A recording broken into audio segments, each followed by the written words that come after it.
Ernesto, muy buenos días y gracias por esta invitación. Para mí es un honor poder estar acá. Igualmente, gracias a quienes nos están escuchando. Pues mire, yo creo que este tema de la capacidad instalada, de las normas, de la reglamentación y todo, en la medida en que lo simplifiquemos, que lo volvamos cada vez más sencillo, creo que va a ser mucho más fácil poderlo aplicar. Simplemente de fondo lo que está es un tema, un problema más bien, que no debiera serlo y es la garantía de la calidad de la educación.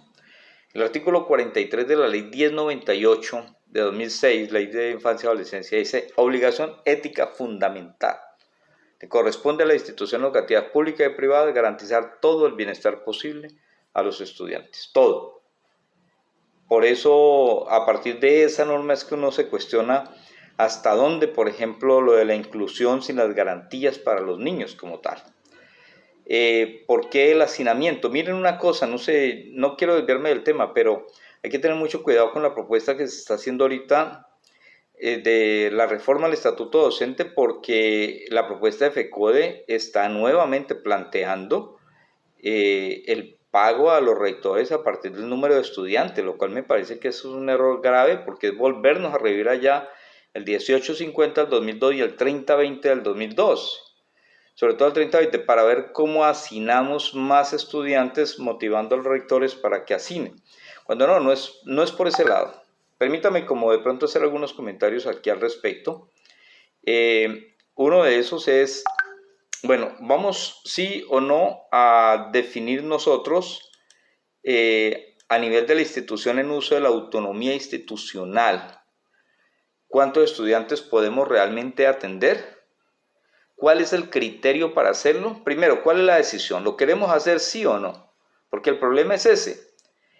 Si se decide hacerlo, pues está el gobierno escolar para que lo decida y el gobierno departamental, municipal o nacional, llámese Ministerio de Educación, Secretaría de Educación, municipal o departamental, lo único que le corresponde es respetar las decisiones autónomas del gobierno escolar, tanto en cuanto estén aplicadas y ajustadas a la ley. Entonces, lo que estoy comentando es simplemente aplicar la norma. Repito cosas que de pronto ya sabemos. Primero, existe una norma que es la norma NTC 4595. Alguien puede decir, pero es un decreto, es un reglamento, ¿eso qué es?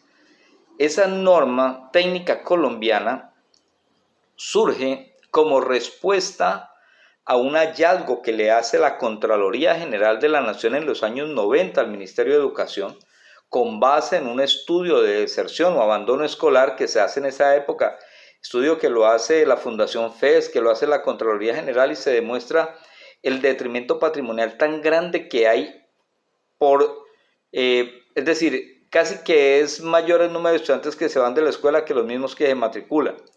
Ante ese hallazgo, el ministerio lo que hace es contratar con ICONTEC cómo tener claridad frente a los espacios mínimos de un estudiante en un salón y en una institución. Esa norma de TC 4595 ya tiene 3 versiones a la fecha.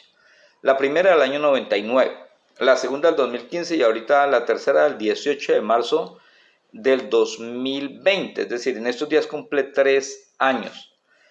Yo me quedo con la primera versión, porque segunda y tercera yo no veo que sea mucho lo que se avance. Digamos, la tercera versión sigue hablando de 40 estudiantes, calculando para 40 estudiantes, y me parece que ese es un error. Yo creo que no debemos nosotros dejarnos confundir. Permítame, si lo estoy confundiendo, quiero hablar más claramente. Primero, existe una norma. Esa norma es de obligatorio cumplimiento porque es el resultado de un hallazgo que hace la Contraloría del Ministerio. No nos pueden tomar del pelo ni las secretarías ni el ministerio al respecto. Yo lo digo en mi caso como ejemplo, como rector que soy, la aplico y me la han respetado. En la institución tenemos máximo 25 estudiantes por salón en secundaria, máximo 25 en primaria y máximo 20 en preescolar. Ya a mí no me cuestionan al respecto porque ya les argumenté una y varias veces hasta que entendieron que tenía la razón. Es decir, de 2.100 alumnos que tenía la institución, hoy en día hay 1.500, nos bajamos 600 alumnos. Esos 2.100 alumnos eran atendidos por 57 maestros. al entregar 600 alumnos, reorganizarnos, ya no tenemos 57 maestros, tenemos 65 maestros, fueron 600 alumnos menos y 8 maestros más, y ahí estamos. Es decir, sí se puede, sí se puede. Entonces, permítame, no quiero como alargarme tanto en esto, pero sí insistir en algunas cosas. Primero, es una decisión de la institución educativa, del gobierno escolar, donde los maestros, los directivos, padres de familia, estudiantes son protagonistas al respecto. Segundo, ¿cómo se calcula? Es muy sencillo, la fórmula es muy sencilla. 2 metros cuadrados por niño en preescolar. Si el salón tiene 40 metros cuadrados, 40 dividido en 2 me da 20.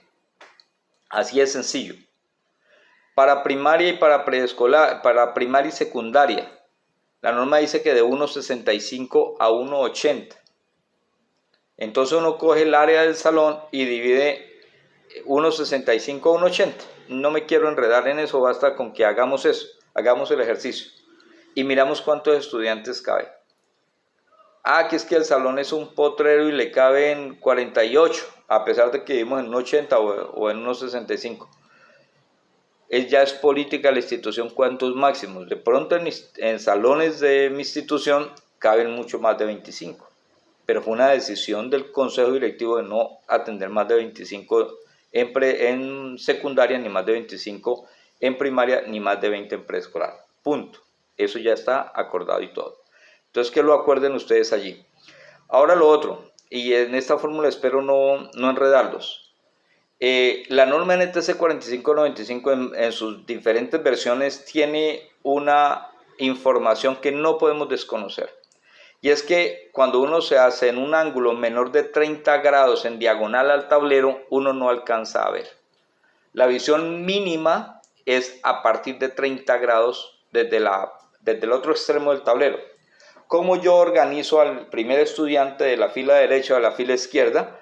Pues si al primer estudiante de la fila derecha yo simplemente calculo 30 grados desde el extremo izquierdo del tablero para ubicar al muchacho del lado derecho y desde el extremo derecho para ubicar al muchacho del lado izquierdo. El ejemplo es simple.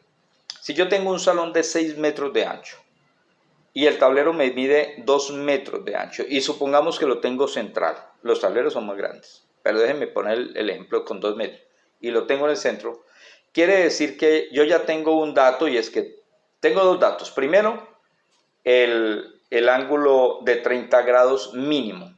Segundo, tendría yo el cateto adyacente, que aquí toca utilizar tangente.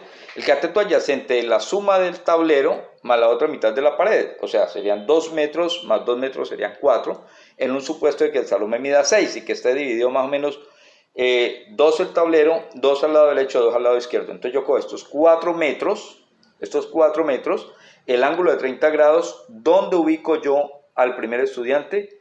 Sencillo.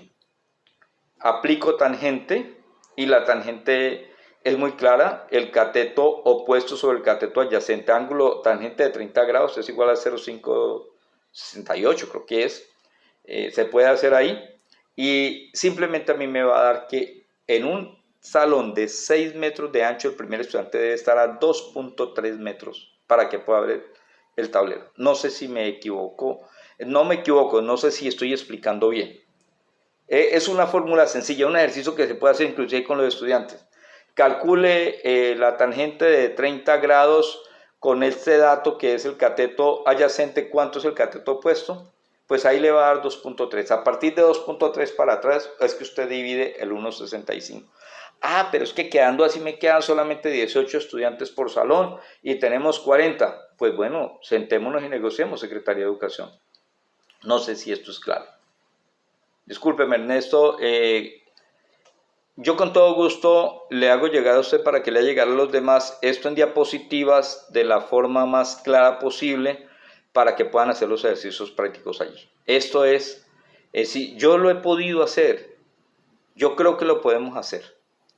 Lo otro que hemos logrado, por lo menos aquí en Neiva, logramos mediante una resolución que se descuente 1,20 del salón, del ancho del salón, por el largo del salón, ese espacio de 1,20 para el maestro. El maestro necesita un espacio ahí. Es eso, no sé si quedó claro, con todo gusto aclararé todo, le enviaré unas diapositivas Ernesto, para que usted las comparta con los que nos están escuchando. Muchas gracias, muy amables.